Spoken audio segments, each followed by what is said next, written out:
Hello दोस्तों, आज की इस वीडियो में हम जानने वाले हैं कि बेटियां किस घर में जन्म लेती हैं, कौन सा कर्म करने से बेटी के रूप में जन्म लेते हैं, क्या बेटी माता पिता के लिए बोझ होती है। दोस्तों, यदि आप भी जानना चाहते हैं कि बेटी किस घर में जन्म लेती है, गरुड़ पुराण में भगवान श्री कृष्ण जी ने बड़े सरलता से समझाया है, तो आज का यह वीडियो आप अंत तक जरूर सुने। दोस्तों, आज भी हम ऐसे समाज में जी रहे हैं जो आज भी पुरुष प्रधान है।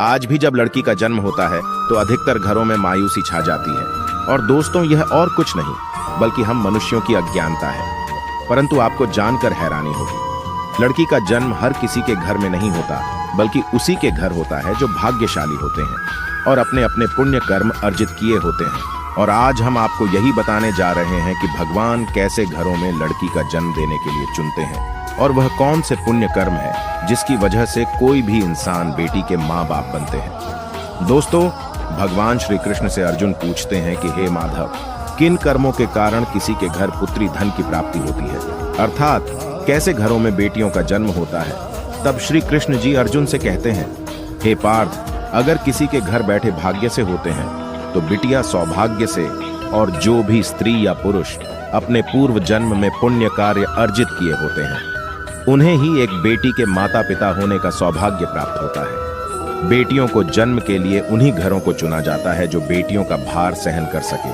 क्योंकि तीनों लोकों में स्त्री अर्थात बेटियां ही ऐसी होती हैं जिसका भार हर कोई सहन नहीं कर सकता। वह बेटियां ही होती हैं जो इस सृष्टि को निरंतर चलाएं, मान के लिए अपना सर्वस्व निछावर कर देती हैं। हे अर्जुन, पर जिस दिन इस सृष्टि में बेटियों का जन्म लेना रुक जाएगा, उस दिन सृष्टि भी और धीरे धीरे इस सृष्टि का अंत हो जाएगा। दोस्तों, भगवान श्री कृष्ण जी के इन बातों पर गौर किया जाए तो इनका कहा बिल्कुल सही है, क्योंकि बेटियां अगर नहीं होंगी तो किसी का भी वंश आगे नहीं बढ़ पाता। दोस्तों, आपने भी कई लोगों को कहते सुना होगा कि जिस घर में बेटी का जन्म होता है वह घर स्वर्ग के समान होता है, क्योंकि बेटा तो केवल एक कुल को रोशन करता है, बेटियां तो दो कुलों को रोशन करती हैं। माता पिता के घर वो बेटी के रूप में अपने उत्तरदायित्व का निर्वहन करती हैं, तो ससुराल आकर एक बहू के रूप में सारे कर्तव्यों का पालन करती है। दोस्तों, रामायण में बताया गया है कि प्रभु श्री राम के पिता राजा दशरथ की मृत्यु हो गई थी, तो माता सीता अर्थात राजा दशरथ की बहू ने ही उनका पिंडदान किया था, जिससे उन्हें जन्म मरण के चक्र से मुक्ति मिल गई थी। इतना ही नहीं, हिंदू धर्म शास्त्रों में बताया गया है कि बेटियां भी अपने पिता के नाम का पिंडदान कर सकती हैं। वहीं अगर ससुराल पक्ष में कोई पुरुष नहीं है तो इस स्थिति में बहू भी पिंडदान कर सकती है। इसलिए दोस्तों, वह लोग बहुत किस्मत वाले होते हैं जिनकी घर में बेटी जन्म लेती है। वही वह परवल किस्मत के होते हैं जिनके घर एक से ज्यादा बेटियां होती हैं। शायद यही कारण है कि बेटियों को लक्ष्मी कहा गया है। दोस्तों, बहुत से लोगों की सोच यही होती है, बेटी है तो बिना समय गंवाएं और इस पर पढ़ाई में पैसे लगाए जल्द से जल्द शादी कर दो। लेकिन यह सोच एक बेटी के भविष्य को बर्बाद कर देती है।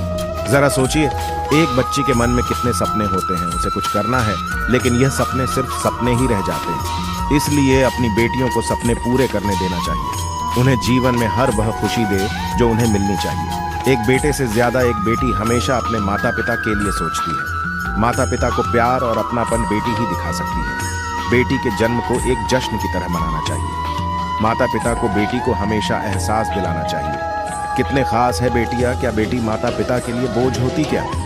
दोस्तों, आगे सुनने से पहले हमारे वीडियो को लाइक, शेयर और सब्सक्राइब जरूर कर दीजिए।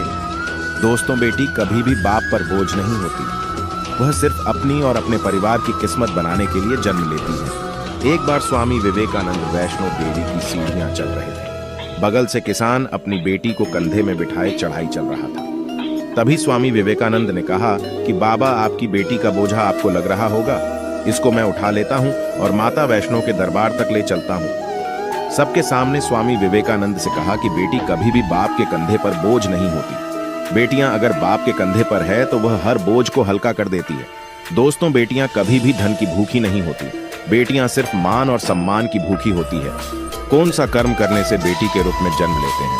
अब सोचने वाली बात है कि कौन से कर्म के बाद बेटी किसी के घर लड़की के रूप में जन्म लेती है और उनके घर के लिए लक्ष्मी का रूप साबित होती है। गरुड़ पुराण में बताया गया है कि जब आत्मा को नया जन्म मिलता है तब आत्मा को शरीर के अनुसार व्यवहार में चलकर अपने कर्म करने होते हैं। शरीर के जरिए कर्म करके कि एक आत्मा अपने जन्म के उद्देश्य को सार्थक भी बना सकती है और निरर्थक भी, यदि कोई पुरुष महिलाओं का आचरण करता है, स्वभाव में महिलाओं वाली आदतें ले आता है या वही काम करना चाहता है तो एक महिला को करना चाहिए, तो ऐसे ही पुरुषों का आत्म स्त्री का शरीर धारण करती है।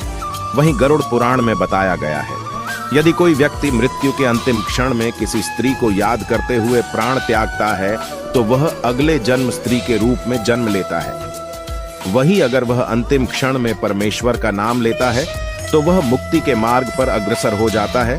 तो दोस्तों, आज की इस वीडियो में बस इतना ही। आपको वीडियो पसंद आई हो तो लाइक सब्सक्राइब कर दीजिएगा।